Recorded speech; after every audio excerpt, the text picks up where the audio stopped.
Hello. Okay, so after having done the review on the graphite tinted graphite, I decided to do one on the watercolor by the same company, Derwent. This is the 36 pack, so it's pretty big. Tons of colors in here.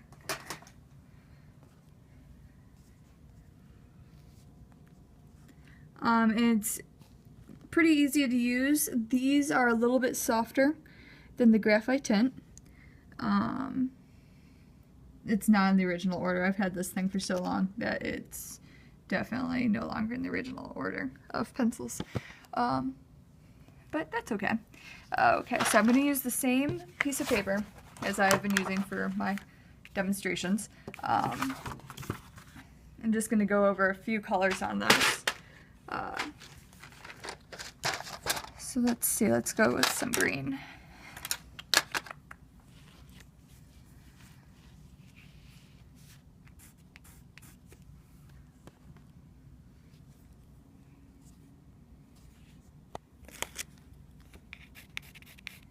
Now this pencil does have the sides to it, so it does have a different type of grip than the graphite tint, which is just kind of an interesting thing in general.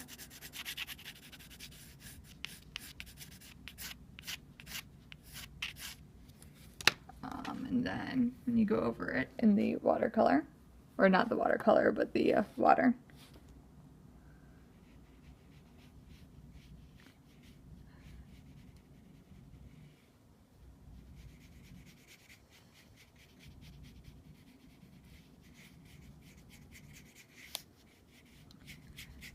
So this one is a bit more, it flows better when you add the water to it, over the tinted graphite. So, which is kind of interesting just in itself. But as you can see, there's also a certain amount right in here that unless you really go in and try to dissolve it with the water, it's not going to go, which could then go through and kind of mess up whatever you're trying to do by taking pigment out. And then of course you can always go over it again once it dries to get the detail back in there, or just add new detail in that you didn't have before.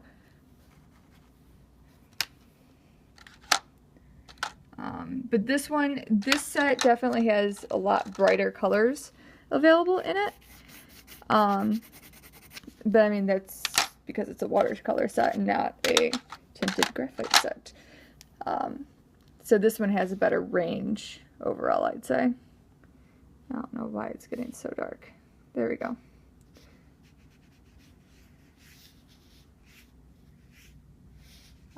But it's easier to manipulate as well. So this would be yet another tool that you would want to learn to use. Because, I mean, it uses the same skill, but not the same pressure. It acts differently than the other water-soluble pencils.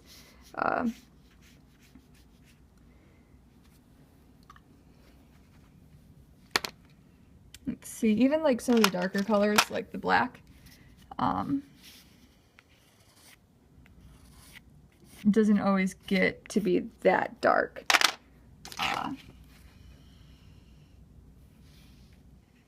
And by that dark, I mean like India ink dark. And it has a slight blue cast to it.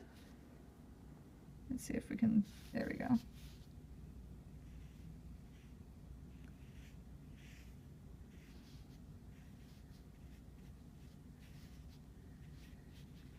Which, I mean, I guess this is kind of a normal way for a black and a watercolor to work. This is really weird to try painting through a screen, like while watching it on a screen.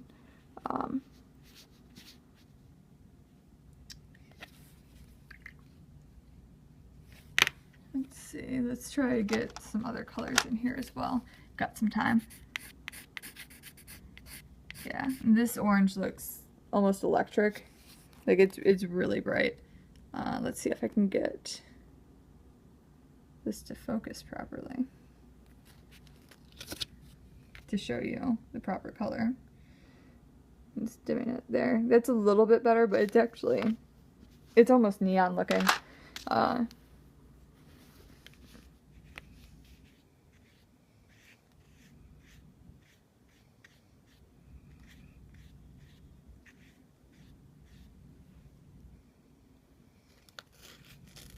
And then, of course, you can transfer the colors on the brush as well, which is pretty typical, actually. Because, I mean, the brush is going to take some of the pigment with it anyway.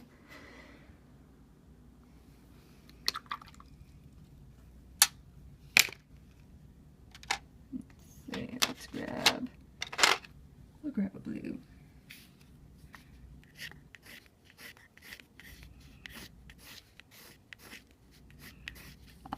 But overall, pretty easy to use. I mean, I don't know how you would make this hard to use, unless it's just difficult because you don't use watercolors, which that could be possible. I mean, if you don't know how to use watercolors, everything's, like, I mean, properly, not just adding water to color, but trying to actually get it to do something that looks like what you were trying to do.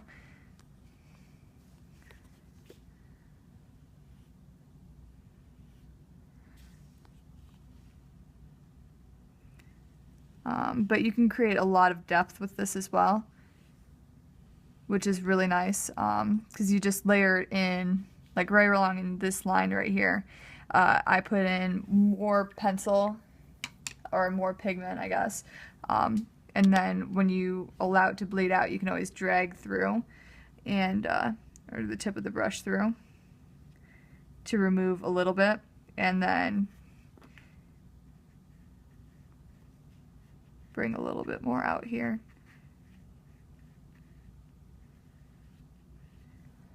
To give it a little bit of depth.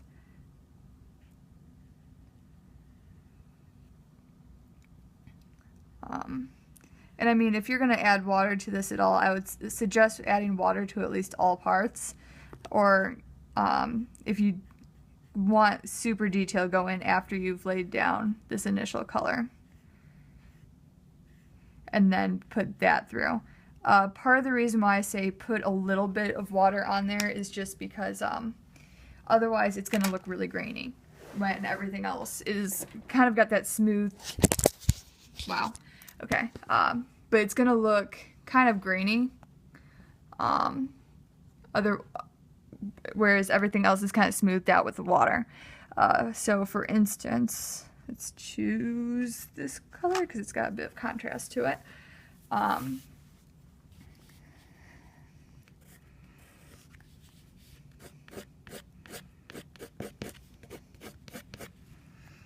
Okay, so I mean, if you just took that and then used the brush to pull some of this pigment out,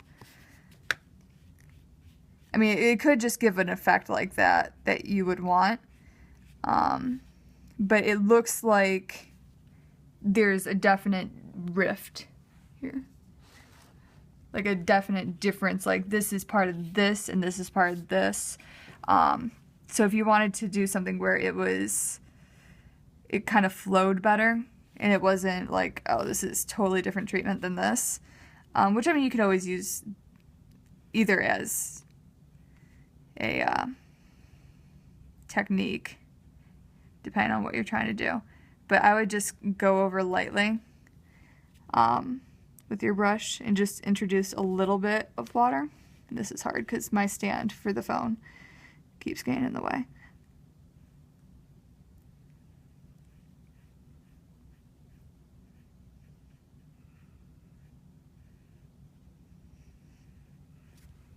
So that one I'll show you closer as an example of going over the entire thing. And then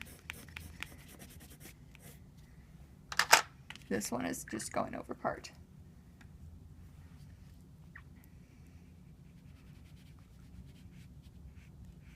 And it's always helpful to pull the pigment out of the places that you put it down at. because otherwise you're gonna have a hard time getting that pigment out there if you don't pull it out. Okay, so there we go. What you just watched me do was with this green one, I went through and put a little bit of pigment on top of, or not pigment, of water on top of the pigment, mostly just to kind of even it out and make it look like it's part of the same thing. Whereas this one, it's watered up to about here, and then show you a little bit more of what that looks like. It's, well, the thing is the tip on that one's, actually that's a slightly different color, but it looks different. It's got that hard edge of like pencil on this rougher paper. But the other interesting thing that you can do with these pencils is that you can actually dip the tip into the water. So here's the water, and if I were to take, let's take this pretty red, and dip the actual pencil into the water, it softens the tip and then it draws smoothly, and it gives totally different effects than just having a dry tip to paper. The only thing is when you do this, it may not pull the same way. You wouldn't be able to do some of the same things that you would with the brush, is like if you were to just lay it down dry first. And then of course you gotta let your brush dry out, or pencil dry out. So here is what it looks like when you draw with the wet tip. And then this one was the first time, and then I dipped the pencil again and got this, and it goes on pretty smooth, but it kind of chunks up a little bit. But you can't pull the same amount of pigment out of it because it's already been broken down in a different way. Like, it doesn't pull the same. But it would be good for subtle touches. I mean, it's just a different technique. So I mean, if you do choose to go through and get some of these, let me know what you think and how you like them, or if you have any other tips or techniques that you have found that works. And my phone is not focusing for this end shot, but that's okay. We'll just ignore it, and I'm sorry for the fuzzy picture. But thank you for watching, and have a great night. Bye.